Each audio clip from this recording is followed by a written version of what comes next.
बिस्मिल्लाहिर्रहमानिर्रहीम। अस्सलाम वालेकुम दोस्तों, मेरा नाम है गुलाम मुस्तफ़ा। आप देख रहे हैं सियालवी एनिमल यूट्यूब चैनल। आज हम मौजूद हैं जुम्मा वाले दिन सालम मवेशी मंडी में। दिखाते हैं फ्रीजियन गाय आपको। बहुत खूबसूरत गाय है, खांगड़ गाय है, 5 किलो दूध के साथ। क्वालिटी भी देख सकते हैं माशाल्लाह। ये कितने बार है सेठ साहब? कितना बार है? कितना सुबह सुई है? तीसरा पेट है। फाइनल कितने भी हो जाए?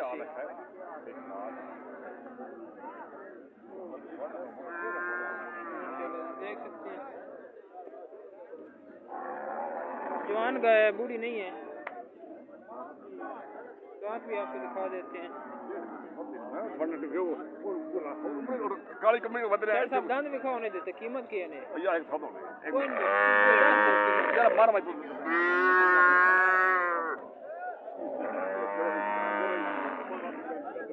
1,25,000 में फाइनल आपको मिल जाएगी। वीडियो अच्छी लगे लाइक शेयर सब्सक्राइब करें। सियालवी एनिमल यूट्यूब चैनल पर आपको ये गाय दिखाई जा रही है।